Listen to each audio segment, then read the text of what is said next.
Hello, everybody. My name is Nurple, but you guys might know me as Tim Dill's Possum Titty. That's right, I'm the nipple that is sweeping the Facebook world. So make sure you say hi to me and stay tuned for a whole lot more messages because I'm coming out, baby. I'm coming out.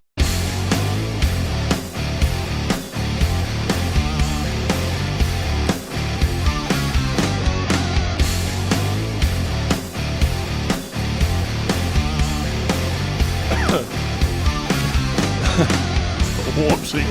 Nice. You okay, Jeff? I'm good. You all right? You need some water? Look, happy birthday. Yes, sir. To Mr. Tim Dills. Great vocalist with Fever Tree. Yes. Boy, that man gets a lot of shit because that whole Fever Tree camp is hilarious, and for whatever reason, he's become the guy they pick on the most. Yeah. But we promise you, he's an amazing artist, an amazing person. Happy birthday to you, sir. And we love him. Yeah, so, all right. Welcome to the Rhythm Section, a Memphis music podcast. From legendary artists to emerging talents, we celebrate the soul of Memphis music. Tune in for engaging interviews, behind-the-scenes insights, and a rich tapestry of musical heritage. This podcast is produced by SRP Studios Podcasting, srpstudiosllc.com. Catch new episodes every Wednesday morning on Apple and Spotify, and don't miss our video releases at 6 p.m. Central on YouTube and Facebook. For more information, visit therhythmsectionpod.com. If you enjoy the show and want to support us, you can easily donate to our tip bucket through Venmo and Cash App. Find the links in our episode and social media descriptions. For our video audience, scan the QR codes on your screen or simply search the Rhythm Section Pod on either app.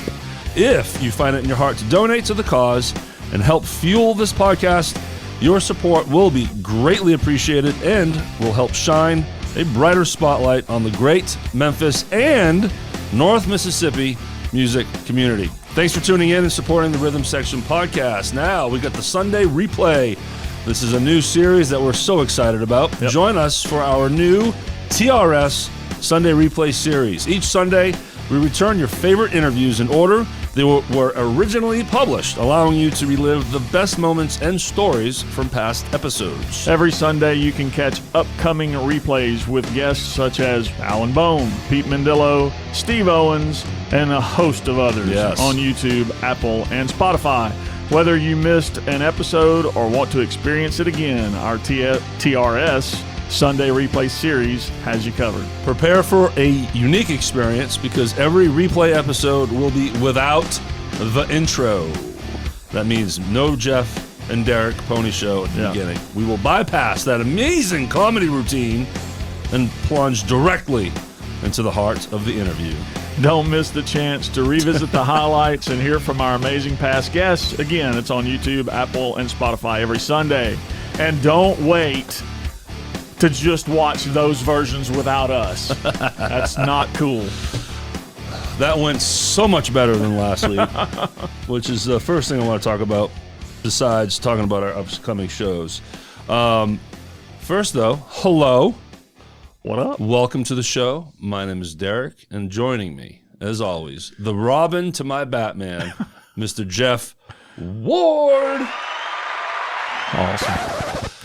Good to see you, Jeff. How are you, sir? Man, I'm great. All right. A lot of stories to tell, but before we get there, today's episode is Mr. Carlos Echoes from the Carlos Echoes Band. A lot to talk about here at the end of this intro as we lead into his interview. Next week, we got Jim Peterick, the Ides of March, the Jim Peterick Band, and formerly of Survivor. It was a phone interview as he's in Chicago. But still, nonetheless, great interview. I mean, listen, the Ides of March, formerly of Survivor. And then Pipeline, oh boy. And this gentleman we just filmed today before this intro. Great Scott! The great Tommy Cathy, bass player for Almost Famous, and a Target. This amazing history. Great interview, amazing guy, so much fun. Came to talk, and we cover his history. We cover a lot of ground with him. So please check that out. All right. The first thing I have on the list is called Derrick's Cringe. Okay. So welcome to episode 2 of the new season. If you missed last episode, please go do yourself a favor and witness that dumpster fire. All right. Much better already this time around. But me and Jeff were definitely, rusty, and we just had some fun moments. And Eric Stone was such a trooper. That's right. Oh, man. Where the cringe comes in, Jeff, is I'm the one that has to edit this stuff. Yeah. So in my process and how I do things, I watch our intro maybe 3 to 4 times. Yeah. And I have to watch. Oh. And I'm not even going to say what the screw ups me and Jeff did. The cringe is me. No, it's us. Having to, but knowing I have to keep that shit in. Yeah. We really, really try to keep this as organic as possible. Yes, we do. No matter how stupid we look and sound. But boy, is it hard to hit that upload. Yeah. I get it. It's so difficult. I get it, man, and that's been our thing from day one, is to try to give everybody the reality of what goes on here. They got plenty of it. Yeah. And occasionally we will edit out something if it's just over the top. There's times where we're like, okay, edit, Jeff, done, because we really brain fart on something, and it's like, okay, let's get it right. Yeah, but about 98% of the time you're getting exactly what happened. And we edit out fist fights. Yeah, there's none of that. It's happened. Yeah. Drop kicks and throat punches. We have an amazing makeup artist that takes all our black eyes out. Yeah. But, all right. Tuesday, Neil's, the Deb Jam Band. Yes. We got to highlight them, talk about them, because they were nice enough to give me and Jeff the stage last week, and I have a funny story that could be another cringe situation for me. But all right, free show every Tuesday. The Deb Jam Band, Debbie Jamison, Eric Stone, Dave Smith, Doug McMinn, and Jackie Diamond. Yes, Jackie was not there for this night. And Gene Nunez. Don't forget the guitar player. I'm sorry. So they're so much fun, y'all. I mean, it is almost sometimes a comedy show. They're keeping it loose, and are very giving and generous to bring people up. Yes. To give up their instruments for people to sit in. Absolutely. It's fun. I encourage anyone and everyone to go check it out. Yeah. So they had me and Jeff come up. And we're like deer in the headlights, because we're like, what song are they going to throw our way, right?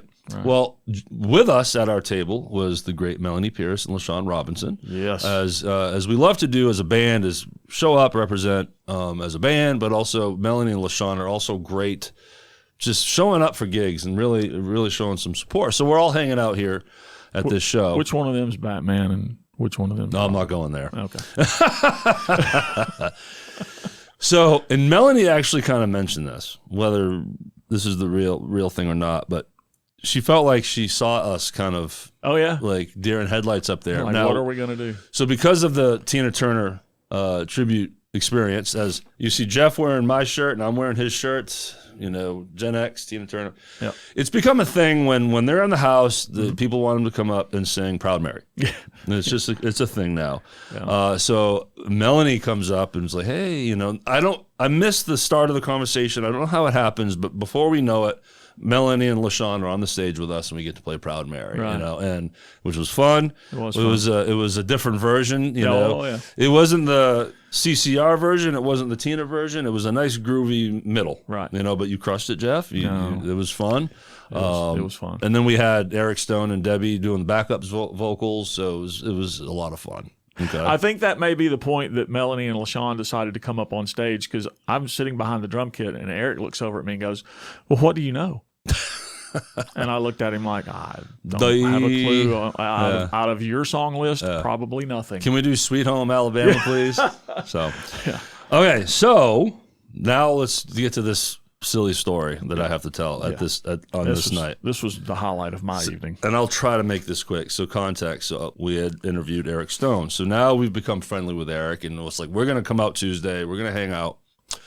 If you don't know, Eric Stone's just an amazing fucking singer, but he's also great at Michael McDonald. Oh, yeah. He just sounds just like him. So Going into Tuesday, before they start, I'm shooting the breeze with Eric, and I ask him, do you know, or does the band do Taking It to the Streets? Yeah. Of course they do, right? And I tell him, I had to learn that song a couple months ago for a Gold Strike shift, and then I'm like, I kind of chicken out immediately. I'm like, I just haven't played in a while, man. If I had time to work it up, maybe can we play that the next time I show up? And he's like, of course, you're in. Okay, boom, conversation ends. Fast forward a while, me and Jeff have played. Now I'm sitting at the table. Yeah, I'm thinking, Derrick, come on, dude. I call myself out. You can do this, man. You gotta do it. There's only 3 parts. It's really not that hard of a song. Right. It's all about rhythm as far as the bass line is. Yeah. And I had an old chart that I'd put together for the Gold Strike, right? So I pull the chart up. I'm like, oh yeah, okay, of course. It all flushes back, right? Almost. But before thinking any further, speaking of flushing, it's funny, but so. Before thinking my next thought, I go to Eric. Now, what's funny is the band's playing. There must have been someone sitting in, but because he's sitting at a table while the band is playing. This is critical here. I run up. I'm like, dude, I'm in. I can do it. Let's go. He's like, dude, you're in. Yeah. And very encouraging. Like, of course. Like looking forward to this jam, and so am I. But then I leave that. I'm like, I'm still a little unsure on the pre-chorus. So I pull it up on my phone on Spotify, and I try listening. Yeah. Band's playing. Can't, yeah. Too loud. So this is when I go hide in the bathroom to do some homework, to listen to the pre-chorus. Right. So here I am, standing in the restroom. Your timing was off, sir. And I'm literally just standing right in front of the sink with the phone to my ear, like, okay, yep, I got the rhythm, good to go. And all of a sudden, this gentleman barges through the door, says, hey, they're calling you up. They're looking for you. I was like, now? And at that point, I had been screaming your name for about 15 seconds. I didn't know that it was going to be the next song. So, Jeff, please tell me, because I heard nothing, but I was told there was a lot of ribbing and joke telling. For sure. So please share with me. You can only imagine that they call your name, and I look at my wife, and I'm like, where'd Derrick go? I think he's in the restroom. I'm like, oh, this is great. This is priceless. So I start yelling, Derrick, and I think everybody just kind of chimed in, and it just became a joke. Yeah, and the guys on the mics were talking shit too. Yeah, everybody. Yeah. So and I hear none of this. No, obviously, because I wasn't shy about it, and you weren't coming out. So I was like, maybe he's actually taking a dump or something. I wasn't. I was woodshedding, right? Wood shitting. Hey. So now I have to walk out of the bathroom in front of, I would say, 50 people? It's a walk of shame for sure. Every eyeball on me and laughing and pointing. Yeah. And I'm not really embarrassed by it. I'm just like, hey, what's going on, And what I wish I would have done is when I got on the stage, and they're cool with letting you talk. I'd just hop on the mic and talk, whatever. I wish I would have gone on the stage and been like, ladies and gentlemen, I know you're wondering. No, I did not wash my hands. I wish I would have done that. Yeah.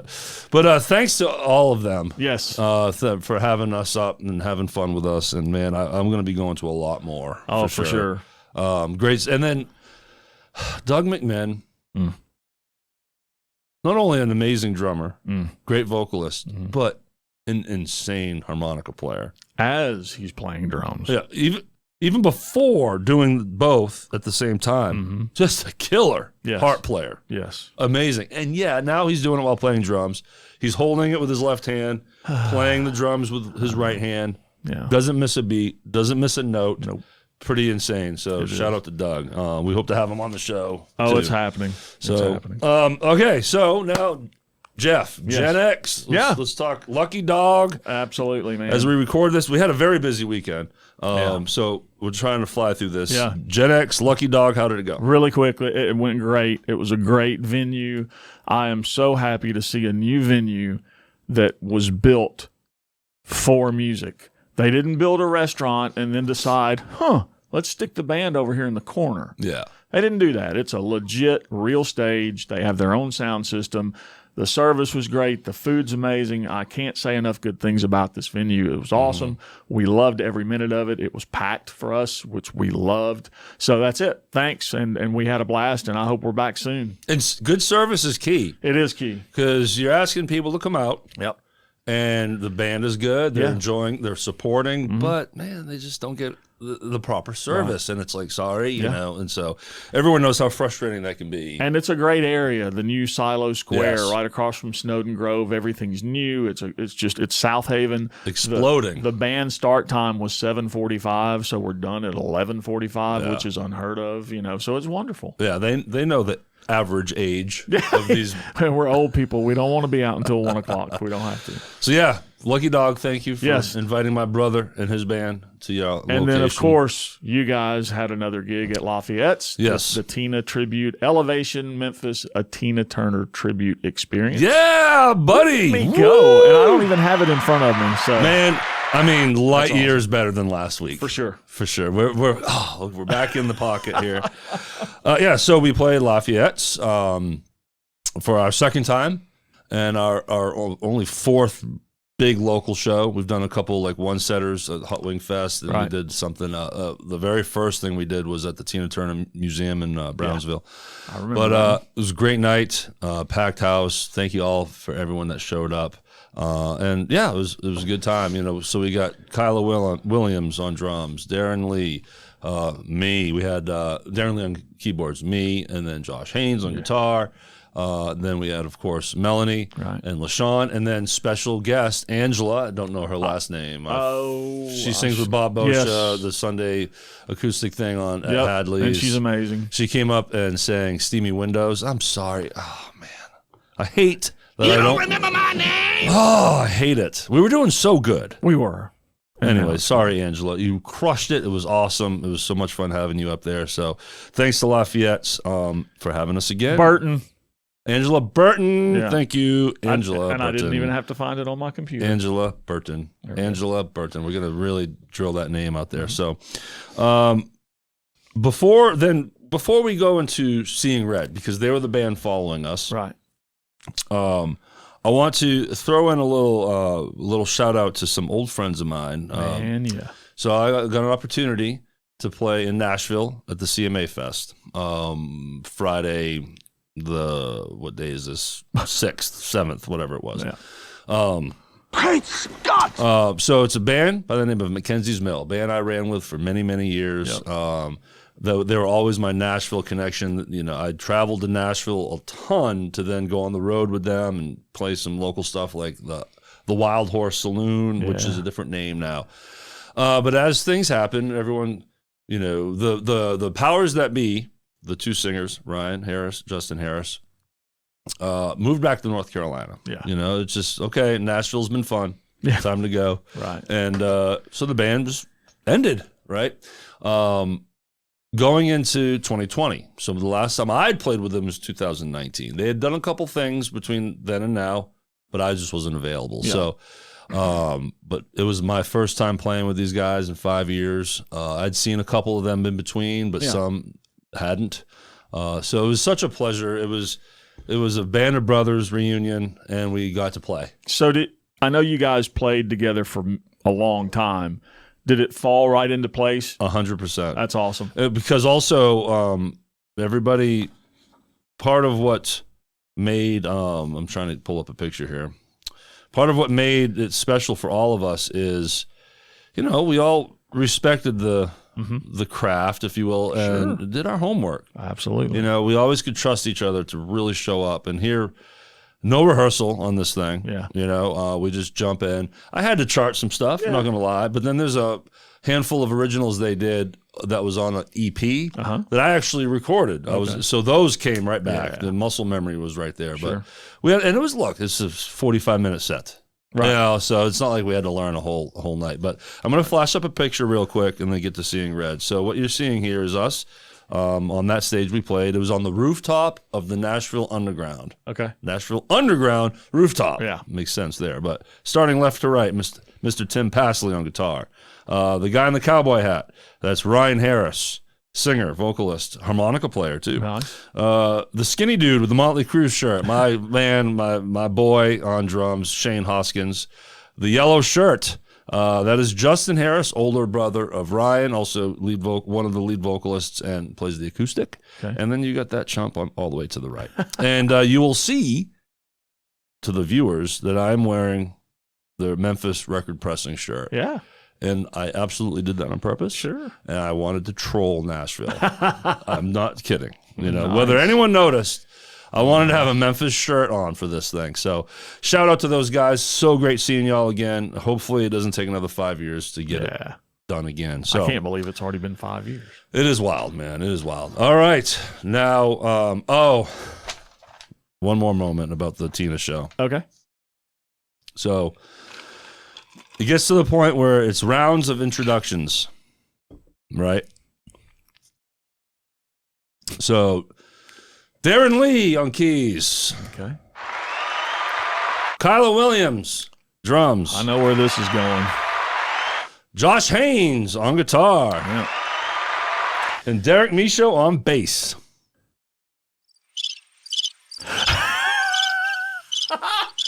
Well, I was afraid that it wasn't going to be Michaud. Did they get that right? Yeah. Oh, okay. I wish I was kidding. A few people clapped. My mom and the few people around her. And I was like, no one loves me. No one loves me. I mean, it was impressive at how quiet. And we all know how loud venues can be. Everyone's talking. It's rather quiet. So they clearly heard my name being announced. It's not you. It's the instrument. Yeah. It's just a boring-ass instrument. That's a good point. And I'm hidden.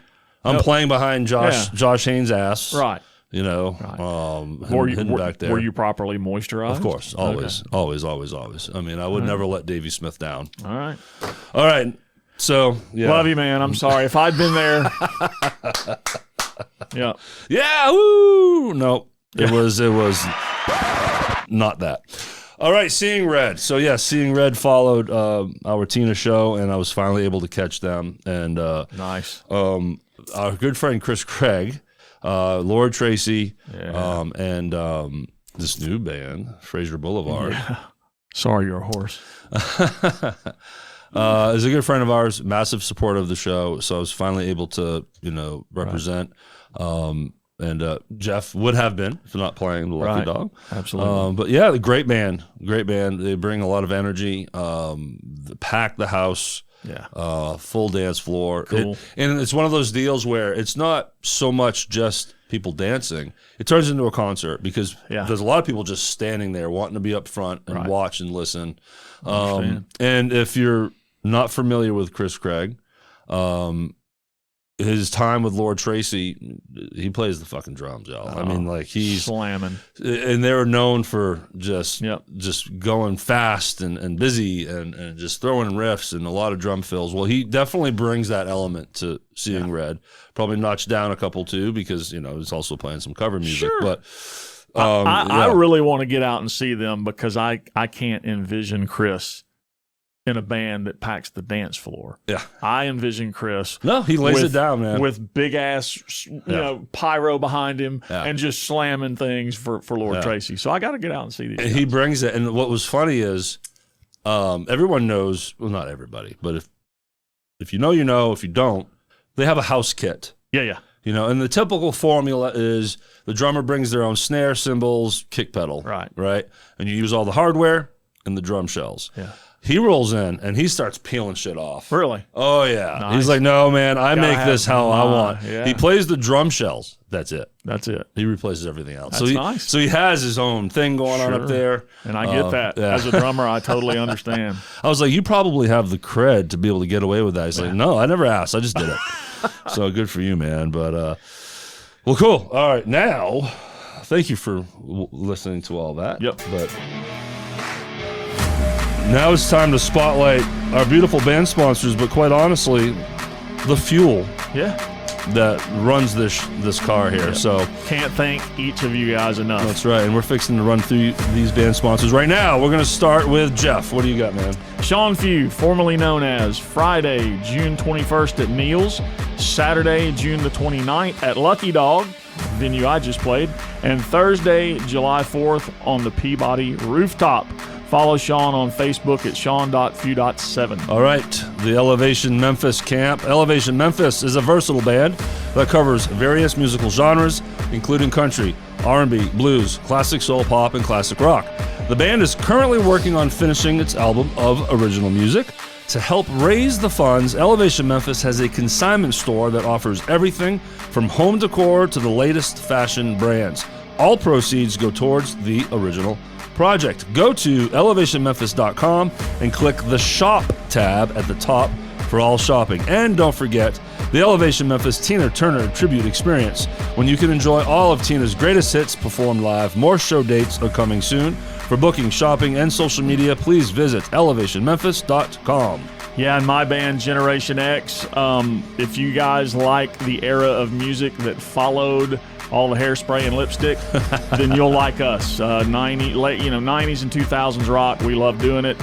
We've got Saturday, June the 21st at Sidecar Memphis, Saturday, June 29th at Sidecar South Haven, Saturday, July the 6th at Dan McGinnis, and Saturday, July the 19th, once again at Sidecar Memphis. Man, staying busy. I love that. Fever Tree, a Memphis-based rock band, draws deeply from its southern roots to create a powerful and soulful blend of southern rock, blues, funk, and gritty rock and roll. You can check out albums, social mediocrity, and lessons learned on Spotify and all other digital platforms. Ladies and gentlemen, now we have a special announcement. Exclusive to this show, we were given permission that we could be the very first platform to make this announcement, but Fever Tree has a new member. Did you know this? They have a new 5th member coming in. Yeah. Let's say a big hello to Mr. Nurple, the nipple that is sweeping the Facebook world. Stay tuned for many more messages because he's coming out, baby. He's coming out. This message was approved by Tim Dills, making nipples great again. Learn more about Fever Tree at fevertreeband.com. I don't know how I'm going to do Area 51 justice after that, but okay, here we go. Area 51, we love these guys. Friday, June 21st at Rock House Live, Collierville. That's 9 to 1. Saturday, June the 22nd at Lafayette. That's 9 to midnight. And you can follow Area 51 on Facebook at Area 51 Memphis. All right. Again, happy birthday, Tim. Love you, Tim. We have fun, and you play along, so it's so much fun. But yeah, Mr. Nurple, that was the sound at the beginning of this intro. So it's Tim Dill's day, and it's his birthday. So what do? Make fun of him. Absolutely. Why should it be any different than any other day? So, all right, y'all. Finally, our feature interview with Mr. Carlos Echoes. Yeah, man. Of the Carlos Echoes Band, lead singer and guitar player. Very good interview. Yep. Was it not the first one filmed? Yes. Mm-hmm. Yes, the first one filmed of season 4. And we make mention of how, dusty we are and everything. But no, that really shined in last week's intro. But so yeah, we talk about his move to Memphis. As you know, we try to go timeline, right? We really try to build where they started from and how they became. Sometimes to where I they screw are. that up, but it's okay. Oh, no. Yes, all the time. No, starting to play at age 12. Yeah. And how he got started. Well, he started on piano first, then switched to guitar. Right. He had a band, Gun Down Mary. Yes. Did you know them back in the day, Jeff? I did. Okay, I talk did. about them. Well, they're not a band that I saw a lot, but I think I may have caught them 3 or 4 times throughout that whole hazy freaking part of my life. Uh-huh. But they were amazing. Just they were your typical band of that era, hard rock in your face. Just like all the rest of the original music at that time at Rascals and Night Moves and all those wonderful places. Yeah, I was just going to ask the venues. Yeah, so Rascals a lot. Yep, Yeah. Rascals. I think Carlos told us in the interview that Rascals was one of their main ones. Yeah. But it was a funny story that I didn't realize that Carlos was the guy from Gun Down Mary when I first saw the Carlos Echoes Band, because obviously 30 years later we all look different. We don't have the same hair, or don't have any, or any. So yeah, but great band, and and they played a showcase. I think that was at Rascals. I didn't put that. I didn't put that in the note, but they played a showcase for a major label. Yep. At some point with that band, Gun Down Mary. Right. He moves to Austin. Right. There's a chunk of time where he goes to Austin and plays out there. And yeah, he's an Elvis fan. Right. Big into Stax Records, Sun Studios, so all the classics. And stuff. he's got original music now too. So if you want to hear some good current original music, he gave us a couple CDs. Yep. So thank you for that, Carlos. So reach out to Carlos and you can get copies of his new music. That's right. You can follow him on Facebook at Carlos.Guitarlos.7. There you go. Guitarlos, Guitarlos. Yep. And his band, his current band is full of amazing talent. His drummer Brian, fantastic drummer, and just the whole band's great. Yeah, so it's check them out. It's bluesy. It's some Santana kind of stuff, some Allman Brothers form of stuff. It's really good. And Carlos brings it, man. He's just a great guitar player. Yep. So, all right, all right, a lot better than last week. It was a lot better, but. The bar has been raised. That's right. Room for improvement. Yeah. But hey, we got, after today, 23 more of these to do. All right. Good enough. All right. So again, remember to join us for our exclusive TRS Sunday Replay Series, where we bring back your favorite interviews on YouTube, Apple, and Spotify every Sunday. Yeah, and thank you to our band sponsors. Without you, this doesn't happen. Again, you can find us on Apple, Spotify, YouTube, Facebook, and Instagram. Find all the channels at therhythmsectionpod.com. And please don't forget our tip bucket. You can easily donate to the cause through Venmo and Cash App. Yep. Find the links in our episode and social media descriptions. Scan the QR codes on your screen or search the Rhythm Section Pod on either app. Your support is greatly appreciated, and if you find it in your heart to donate to the cause and help fuel this podcast, it would be the best. Yeah. We can't stress enough how thankful we would be for that, because we need the help, y'all. I'm just gonna say. So, all right, everybody, therhythmsectionpod.com. You know everything else. We appreciate your time here, always, and we hope you enjoy our interview with Mr. Carlos Echoes.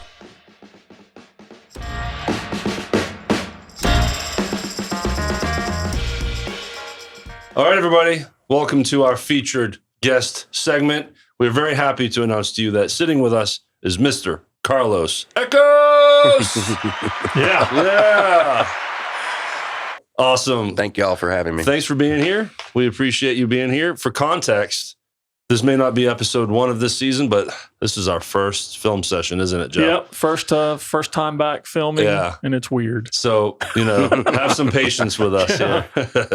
But yeah, Carlos, first, apologies for canceling on you. Yeah. Another one that had to apologize. Had to get canceled. We apologize for that. Thanks for coming back. If it makes you feel better, you're not the only one we've done that to. Yeah, I know.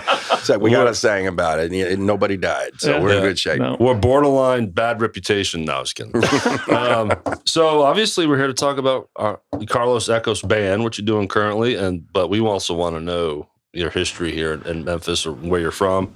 Let's start there. I see you're from Gainesville, Florida? Born in Gainesville, Florida, yeah. Okay. Mom's side of the family. All right. When was the move to Memphis? 76, I believe. Oh, so you've, not to give my age away. You've been here a minute. Well, we're going to ask you how old you are, so we're going to give your age away. To make you feel worse, there was still 2 years before I was born. So, my bad. I was 6. Yeah. So teen. No, we're the same age then. Yeah. I was born in 70. Okay. Yeah. So. November of 69. Okay, so you're just a kid coming out to Memphis. Mm-hmm. And were you playing music at a young age? No. Didn't start playing music till I was 12. 12. Okay. Piano. Started with piano, and then at 14 moved to guitar. And we moved to South America. My dad's from Peru, and we lived in Lima from 84 to 86. And that's when I started playing guitar. Okay. Yeah, I was around that age too, 13. Mm-hmm. I think that's normal, isn't it? Yeah. And it's a great age because you don't have distractions. Mm-hmm. You don't have bills and a job and family and all that good stuff. I picked it up, and I was the one that always had the guitar on the edge of my bed. And like my brother leave to go, to games and high school stuff. And he'd leave, be gone for a few hours. And when he'd come back, I'd still be on the bed playing. Yeah, just hooked right out of the gate. Jimi Hendrix. Nice. Eddie Van Halen. Yeah. Yep. Black Sabbath. Nobody Huge ever Black mentions Sabbath Eddie. fan. Guitar players never mention Eddie. No, none of those names come up ever. Right. Kiss. So, you know. Oh, yeah. And not to sound like get off my lawn screaming at clouds, but are there ever going to be kids? Do the next generation have their names to lean back on that started their career? You know, like it's just the 70s was so impressionable. Yeah. The 60s, 70s, 80s. You can't Yeah. you can't duplicate And it. even into the 90s. Yeah. But it seems like once you got past that, Yeah. it started to. Like, let's say my daughter 3 years ago, Right. when she was 12, started playing an instrument. Who can she listen to Right. to inspire her? She's hugely into Billie Eilish, Right. Adele. There was a Justin Bieber phase, Yeah. you know, all these different things she went through, but none of it was, They're not instrumentalists. singing. It's like So I got her into choir. the Yeah. guitar heroes disappeared Yeah. Yeah. like yes. shortly after the 90s. Sure. Yeah, for sure. Yeah. Yeah. Now, fortunately, we do still get the drumming here. There's still a lot of amazing drummers up and coming, you know, the newer guys. But yeah, the guitar heroes just seem to. I would put Foo Fighters in. Yeah. They've been around for a couple decades, but still they're still carrying that torch. Sure. Metallica's still out there, but Foo Fighters came in the 2000s. Yep. Great You know. songwriters. Oh yeah, I love Grohl. David Grohl. Yeah. Yeah, he's awesome. But there's a reason that kids like my son's age, 24 years old, they listen to the shit that I listen to yeah. Mhm. because there's no new stuff like that. And you raised them right. Yeah. Their mom might disagree with that, but yeah. So you said 2 years in Peru? Yeah, in Lima. Okay. hmm All right. And then you came back to the States. Mhm. And where'd you come back to? Back to Bartlett. Okay. Was your dad in the military? No, businessman. He worked for NCR, Okay. What's NCR? National Cash Register. Okay. He, remember when the ATM machines first started coming out? Oh, yeah. He was the one that sold them to South America and got them started with all that. Okay. Okay. That's a big gig. hmm Yeah, so that's great. Well, the first thing I want to do is go back in time. And this is where Jeff brings the good dynamic here because Well- I wasn't here. You know, I moved out here in 2011. Uh-huh. So Jeff, Yeah. you know, This was my hood. yes. What you talking about the Memphis scene? Yep. Okay. The Memphis scene, Gun Down Mary. Oh, Got to wow. talk about Gun Down Mary. Rascals. Because, dude, when I came to see you play, I don't remember how I came upon the Carlos Echoes band This at is Lafayette. in the 90s? Oh, No, no, this you're is talking- okay. recently. Okay. And I saw you up there playing, and I didn't know who you were. And Steve Owens was the one that brought it to my attention. Dude, that's Gun Down Mary. And as soon as he mentioned that, I could see it. But Yeah. you looked a lot different in those days. You had hair like everybody did. Yeah. And if I'm not mistaken, wasn't your hair like really tight curls? Didn't you have longer, tight, curly? Yeah, I've got curly hair. Yeah. A lot like, I guess, Jake Ely. Yes. Mm-hmm. And that's exactly once he told me who you played for in the day, it registered. So I saw Gun Down Mary multiple times. I can't remember how many, and I can't remember much about the era because I did a lot of drinking and partying. Mm-hmm. But you guys were at Rascals, A lot. obviously. Mm-hmm. Yep, that was where I hung out Charlie, the most. owner Charlie, and then Haji Yep. became the owner. Yep. And, Lots of great bands back then. Man, yeah. Did you guys typically play on your own? Did you do a lot of co-bills with other bands? Who were some of the bands you guys did Son your of thing with? Slam, Nice. TNA, Oh, yeah. Every Mother's Night. And back then, original music ruled. Oh, yeah. And if you weren't in an original band, you didn't get any attention from the girls. Yeah. And that's all there was Isn't to that it. crazy? Yeah. No, it's just Wow. all. It just if you didn't play originals, the girls weren't coming out and see you. Right. Wow. Things have So drastically we changed. did, and, but we did play for money, Yeah. but it wasn't like what we're, like we do a whole 3 sets at Lafayette's and get Right. X amount. It was just a few dollars here and a few dollars there. Right. And then you took that money to buy T-shirts and try to get in the studio and get your demos. And Yeah. Who all was in Gun Down Mary? Give me some names. Write it down. Mike Dover and I been together for a long time playing music, straight out of high school in 88, 89. And back then they had a radio station, Malcolm Riker. And on Sunday, I believe it was Sundays, he'd do a Memphis local, play their songs. And then he'd also have like a a connection. Oh, call me if you're looking for a band. You know, if you're a guitar player and needing a drummer, if you're, you know, such and such. And that's how Dover and I met. Okay. And then Matt Floyd came in from Little Rock. And the three of us were, you know, working, trying to get something together, trying to figure out who we wanted to be as musicians and what kind of band we wanted. And then eventually Neil, you know, Matt from Little Rock said, hey, this guy from Little Rock, he's the best singer for this band. And we went and saw him at the Daisy in a band called the Onyx. And we approached him immediately and installed him. Okay. All right. Good deal. Yeah. Rascals has to be where I saw you guys. I know you had to do some stage stop shows. Oh yeah, yeah, absolutely. Night Moves. Never heard of it. Yeah. Night Moves, stage stop. That's constantly coming up in the show. Now, are all those guys from that time, from that band, are they still playing music as well? Are you still in touch? Dover just released a record. Okay. So cool. I don't know what Matt's doing, okay. and Neil's in New Orleans. Okay. So, have you got any recordings of Gun Down Mary's stuff? Still? I've got one at the house that's recent. We tried to put it together. Okay. So, we'll get their permission to see if we can get it mixed down and go from there. Nice. Okay. Well, if you ever get that out, now we I'd love to hear It's all on cassette. That's how old we are. Oh yeah, it's all on cassette. Yeah, everything was cassette. It could be 8-track, so you know you're one step above that. So when did you decide to put together the Carlos Echoes band? Gun Down got offered several record contracts. Okay. And Geffen, and that was Roxy Blue that helped us with that. Nice. They had just signed with Geffen, and they were so gracious. Todd Poole's always been good to us. That they did their record showcase at Night Moves, and for whatever reason, he picked us to open up the show, and knowing all the label reps and the A&R is going to be there. Right. So that got us attention. And then Pat Mitchell, she's a big, Memphis music advocate. She hooked up us with, what was his name?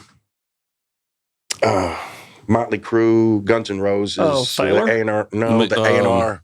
McGee? What was his last name? Doc McGee. Doc That's McGee. it. That's it. And we did a showcase, and it just, it was supposed to be for $1 million. Yeah. It was a $1 million offer, and we just couldn't get it together. I guess someone in the band got nervous. Really? Oh my goodness! And then we got 2 other offers. I forgot Ira Jaffe. That name sounds familiar. It was an indie label, I guess. Maybe Giant Record. We got 2 or 3 offers that weren't anywhere near what the Geffen offer was, or that we were shooting for. So before, like you said, someone may have got nervous. when you can speak for the band, but also yourself, Carlos. When you're getting this information and seeing this in front of you, what does that feel like? I don't remember thinking too much about it personally. Really?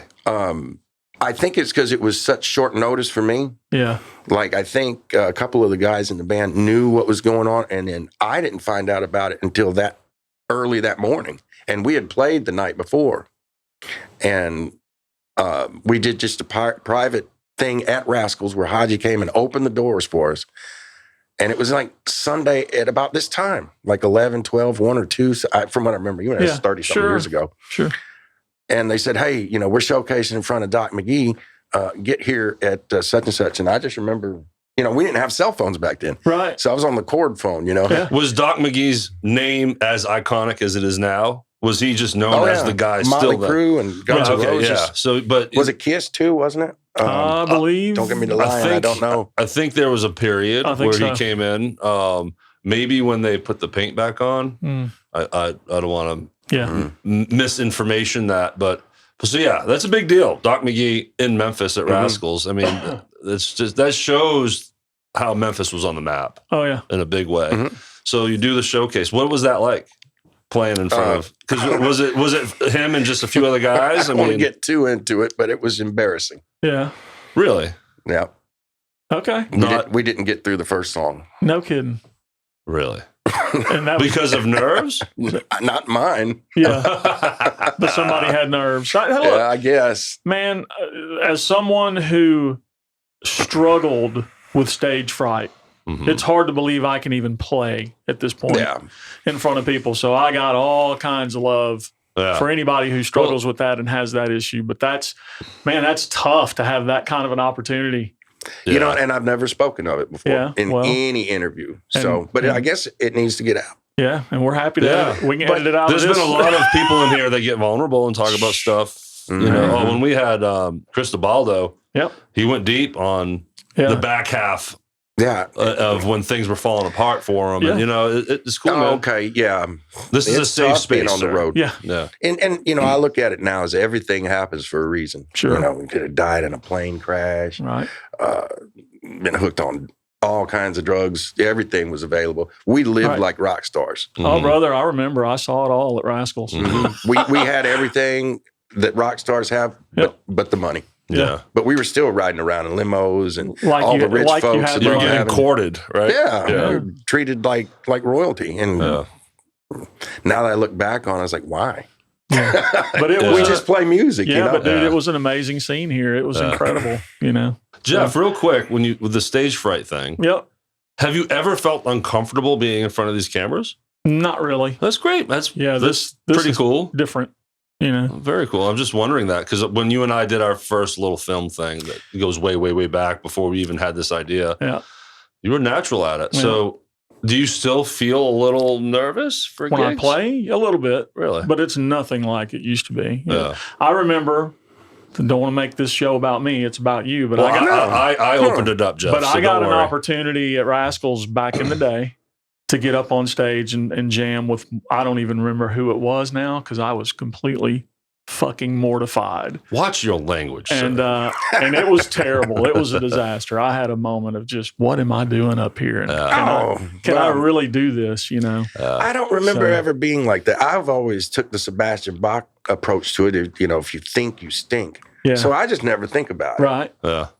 You know, so. Never thought about it that way. But those Rascals stories, they go on and on forever. I heard there's quite the staircase in there, right? That you had to pull you had to have up. a roadie. It was mandatory to have a roadie back then. Did your bass player have a full 810 cab amp peg? No, he had that custom. You know, it looked like a pillow, the pillow fluffy. I'm not familiar. Cabinet, the cushion around it. Yeah, with like the plasticky kind of vinyl looking. It was just cheap. It was like you got it at the pawn shop for $79.99, and it worked though. Yeah, sure. And he had a BC Rich bass, which didn't. I was always into the traditional, the guitar, the Les Pauls and the Strats, and that's what I played back then. I still do today, but you weren't into like the Jacksons and the Stradivarius. No, I was trying to get rid of all that. And then, but your bass player has a BC Rich. Yeah, and it had that thing, and I called it the plow. Yeah, I said he had the plow. Oh, is it the Warlock? Yes. Yeah. Yes. But it sounded great. Sure. You get a $40 bass guitar and a $70 amp, and it sounded great. Sure. Yeah. Sometimes the number doesn't matter. There's you get what you pay for, but on the other end of the spectrum, I have a Sterling Music Man. Sounds amazing. I don't need the $3,000 version. And one of the girlfriends of the band, she was always trying to help him. Like, oh man, let's, we'd open up for somebody and maybe the Nightmares, and she'd walk up to the bass side of things and talk to their bass player, and she'd point at his amp. And she'd go, "Look, can he borrow yours?" Oh man, inferior, right? Yeah. She was the one that came up with the name Samantha. Nice. Mike Dover's girlfriend. Well, I was telling Derrick before you got here, that's one of my favorite band names of all time. Which one was it? You told me to. I'm sorry, I'm spacing out. Son of Slam? Son of Slam. Yeah. Yes, Son of Slam is, you add one letter. And it changes everything. And it's a cool name. Yeah. They were Uncle Slam at first. Okay. And then I think someone got signed. That's why I wanted to bring Bubba. He knew all about that. I got you. Uncle Slam could be creepy. Right. Uncle Slam. Well, you brought up gear. So what guitars do you play? What's your go-to now? Strat. Yeah, because in after Gun Down Mary, I moved to Austin, Texas in 95 and lived there till 2000. And what brought you out there? Just music. Okay, just 6th Street, kind of going out to that scene.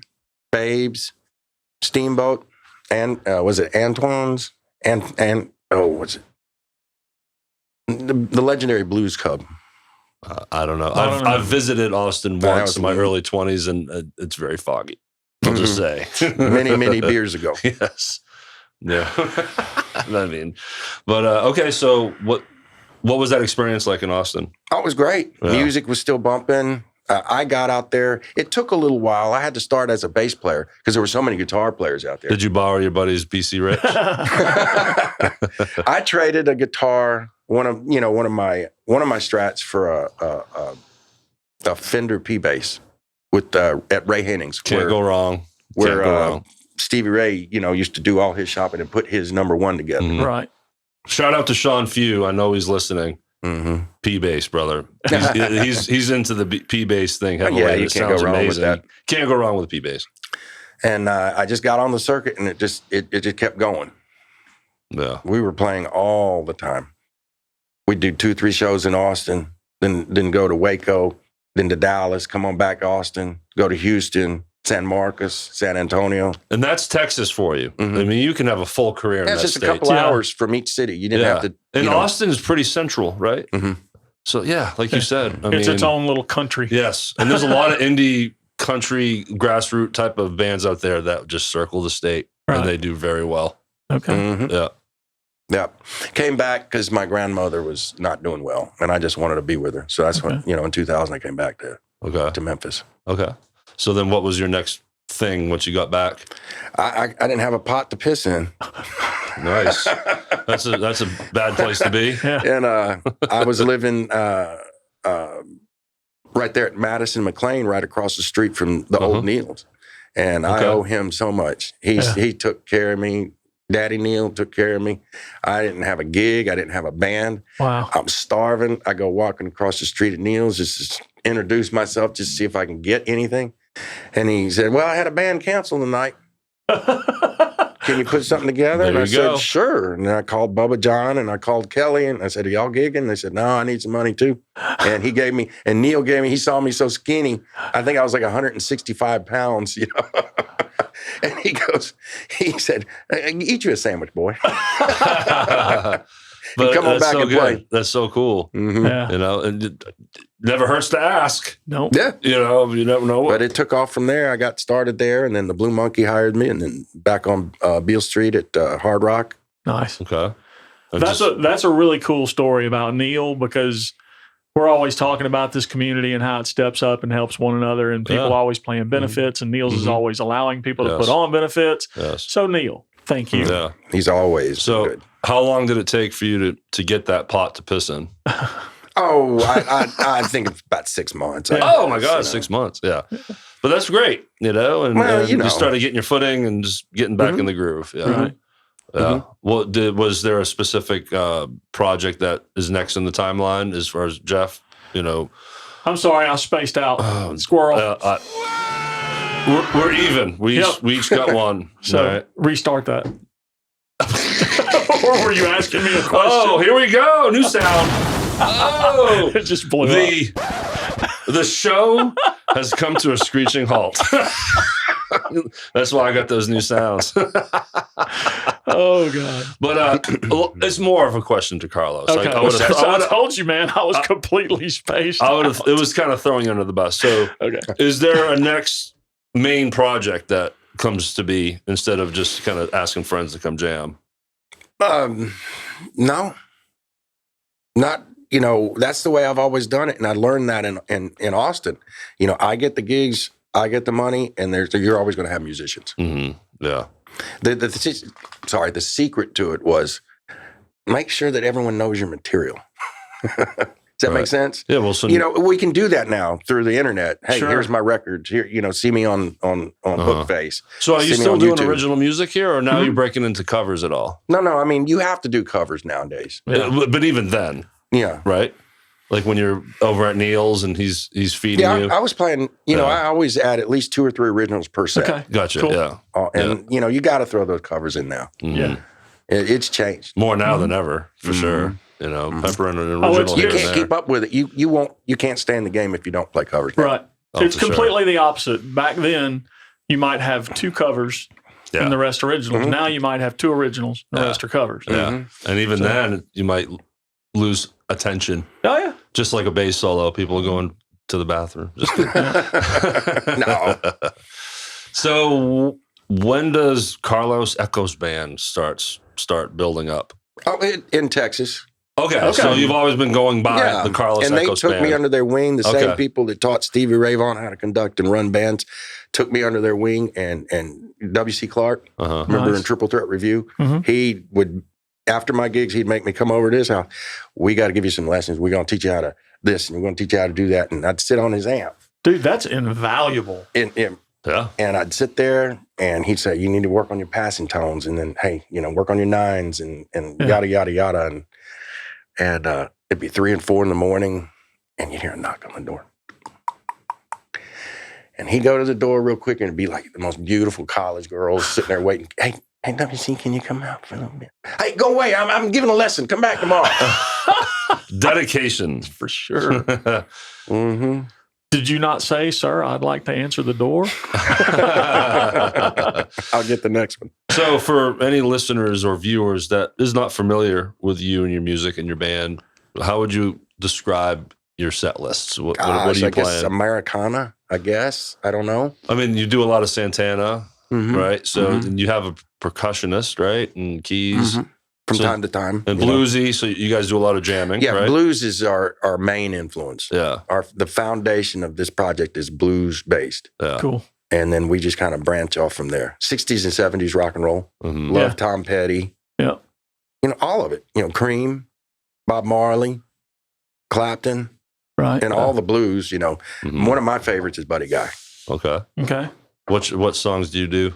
Oh, as far as Buddy Guy? Yes. T-Bone Shuffle, Man of Many Words. Okay. Stuff I can try to sing. He's got that unique voice, Yeah. But I mean, you must have fun though once it breaks into the solo sections, right? And your band behind you is amazing. They are. They're great. They're great at the jam. Yeah. And they just give you that nice background and foundation for you to do your thing. Well, and let's throw their names out and give them some love. I've got so many, Brian Ayler, of course, and then Bubba John Bonds. I'll shout out to Brian, dude. You rock. Okay, so help me out. Drummer. Brian, drummer. Okay. And then Bubba John fills in for him when he can't make it. Okay. I have not seen you with Bubba John. I will have to make that happen. Okay. It changes the setup a little bit. Okay. But it's more, it turns more rock, I guess. Okay.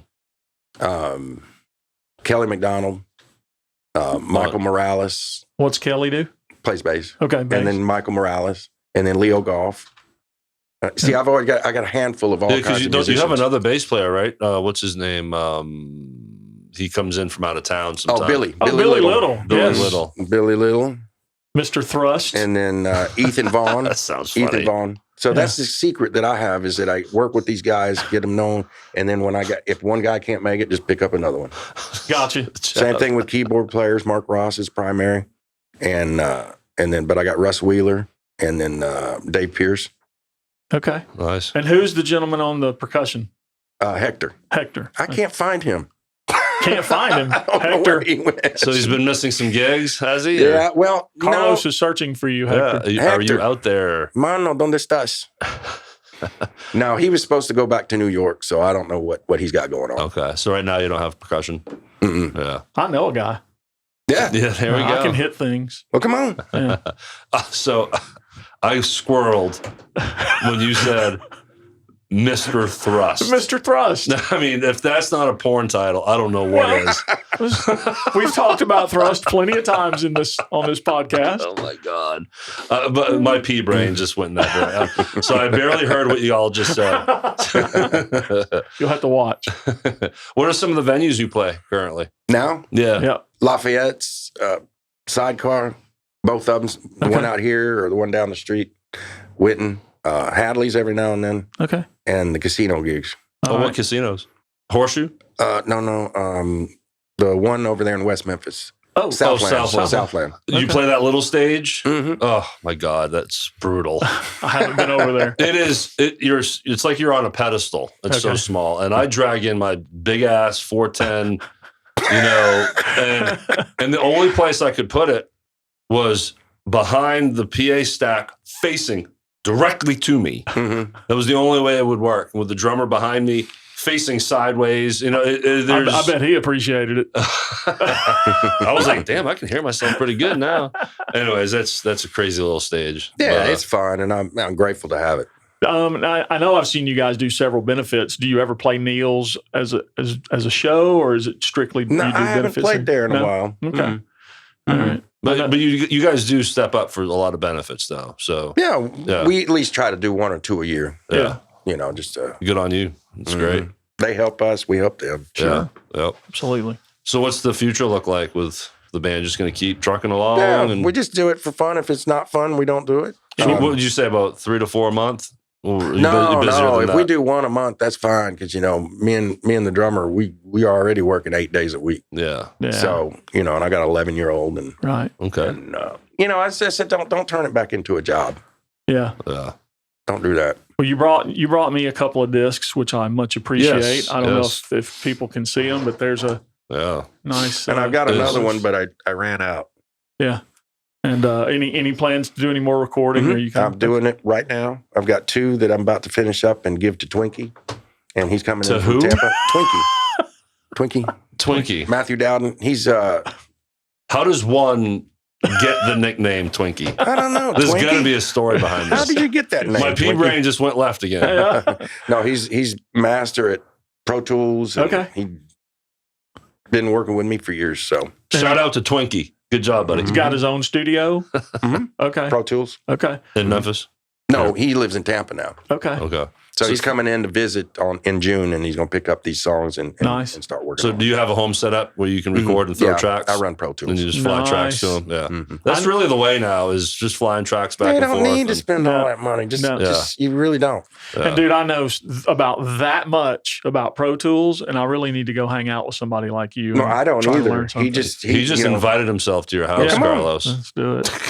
One song at a time. I don't know either. You know, my engineering world is strictly podcasting. It goes as far as that. Mm-hmm. You know, so I admire these producers and engineers out there that just make things sound so great and beautiful. Make it look so easy. Yeah.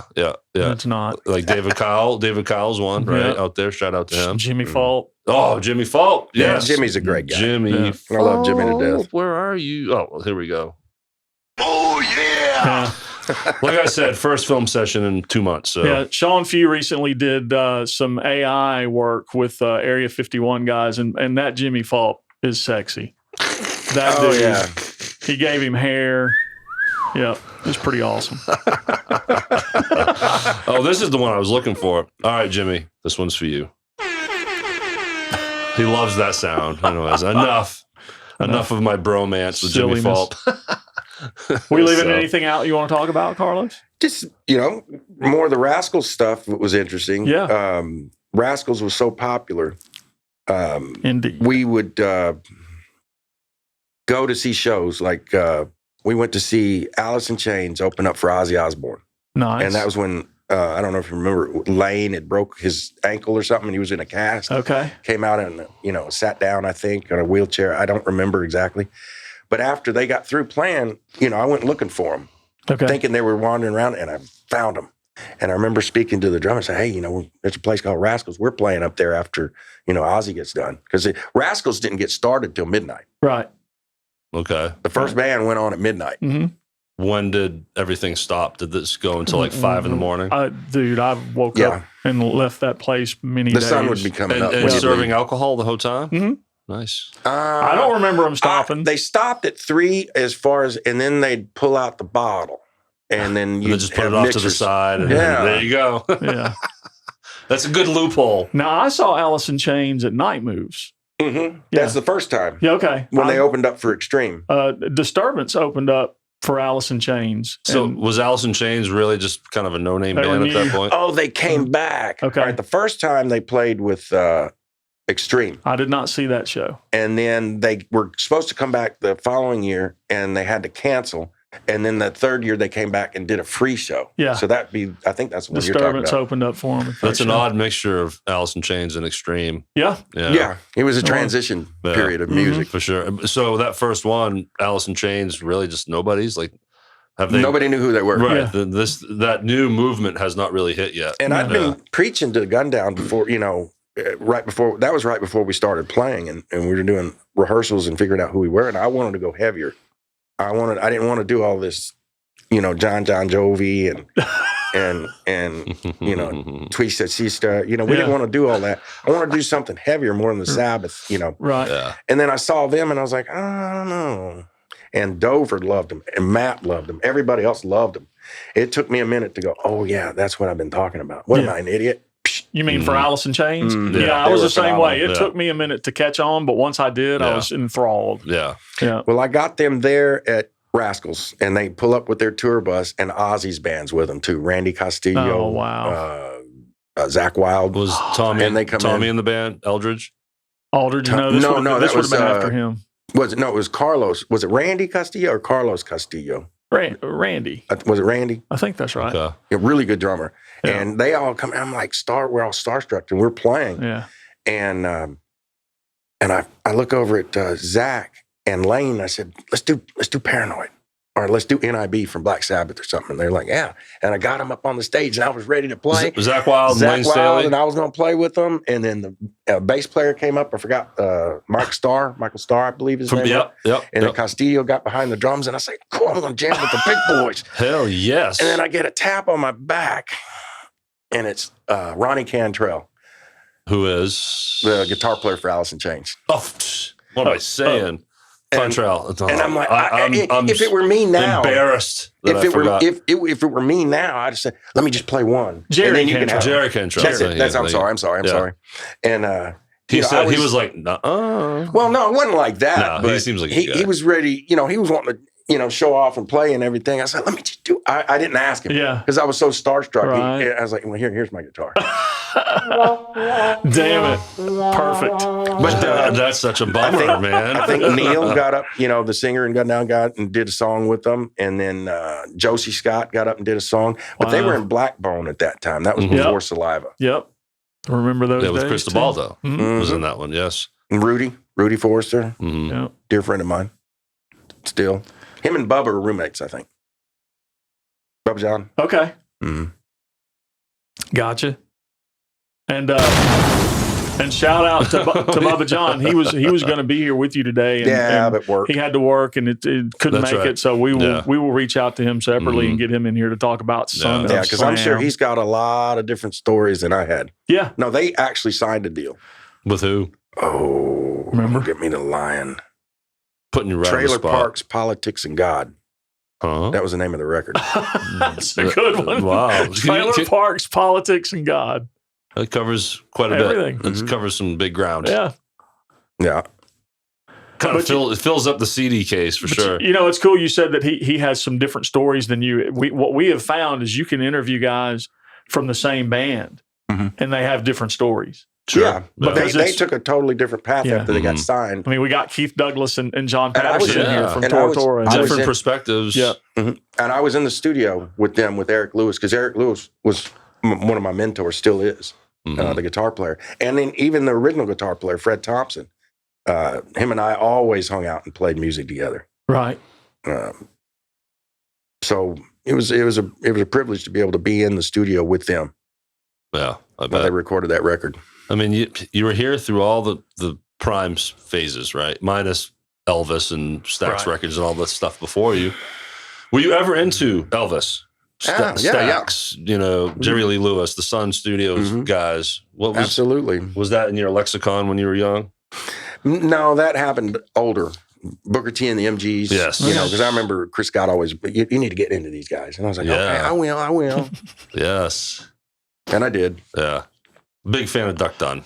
Absolutely. Early on, he was one of my early influences when he was in the Blues Brothers. If I'm not mistaken, don't get me the line, but I think Kelly has one of Duck Dunn's basses. I don't know. I don't want to lie, but maybe I dreamt it. I think Derek Maybe wants I to get that misheard. person in here. Yeah, I want to see it. For sure. I'll double check. I could be wrong, but for some odd reason that just popped in my head. I think because he's got one bass that's just worth a fortune, and it might be that one. And because he's tracked for so many other artists, that could have been the bass that he did everything on. You know? But don't get me to line. I don't know. I can't verify that. we only speak facts here, man. I mean, what are you doing? There's no BS in this show. Well, great, man. Look, before we close this up, like Jeff said earlier, are we missing anything? Is there anything like you would like to add? Any kind of story you have? Are you married? Yes. Well, you might want to mention her, or your ass is going to be in big trouble when you get home. My wife, Becky Penlack. I'm married to Brian Penlack's sister. Okay. That's and right. then Mila, my daughter, Mila. You ever jam with Brian? Yeah. We do, holidays together. And he's got everything set up at the house. So I just, sit in and play. And then his son is dating Sarah. Spain? Yeah. Oh, very cool. So she'll play music with us quite too. the lineage going on through here. She'll play music with us too. So does he play? Brian's son, does he play any instrument? Yeah, he plays drums. Okay. Very cool. Cool guy. Already like him. Yeah, no shit. And especially, Brian being a bass player, I know he can play guitar Brian plays too. drums well also. Okay, but he can jam with his son. That's really cool. That must be very cool. Yeah, my daughter can sing Justin Bieber, so kind of out of the loop on the new Billie Eilish album dropped. So who for so I'm going to be living with that album for the next 6 months in the car. Fun. Yeah, and I just let her listen to whatever she wants. I just fly, And she's been on a huge musical kick because now she's in theater in high school and all that fun stuff. And man, the music in this stuff is amazing. Yeah. If you really listen to the instrumentation. But anyways, well, Carlos, thanks so much for doing this. Thank you for having me. Yes. Congratulations it was a blast. for We've being been meaning to do this for a while. Yes. And again, apologies. No. But we're happy to have finally locked it in. Yeah. And, I'm easy. Well, cool, Jeff. What do you say? All right, everybody. Thanks for watching and listening to this episode of The Rhythm Section, a Memphis music podcast. To all of our beautiful, sensual, sexy band sponsors. Yes. We appreciate you as well. And you can follow us on Facebook and Instagram at The Rhythm Section Pod. And then how about our website, Jeff? How about it? I'm right there with you, man. The rhythmsectionpod.com. And to remember now to join us for our exclusive Sunday replay series. Every Sunday, we're bringing back all of your favorite interviews on YouTube, Apple, and Spotify. This is very exciting. Yeah. We're the way it's lined up. We have so many episodes ahead of us that you're going to get content every Sunday for the life of this show. Yep, and this is from Davey Smith and Josh Haynes. Keep your weenus moist. Keep it dewy, y'all. Yeah, and get out and see a band, man. We appreciate you guys. Go out and see Carlos Echoes. Absolutely. Please, go support him. May 24th at the Sidecar Witten. Okay, this is a little... Great Scott! A little bit of a timeline, I don't know. But this won't be published by then, but they'll be back again. Yes. Right? Like you said, every month they're doing something here. Yeah. So, again, thank you for your time, Carlos. Thank you. Thanks, brother. And one last reminder, everybody, keep it dewy. Come on, just keep it dewy, everybody.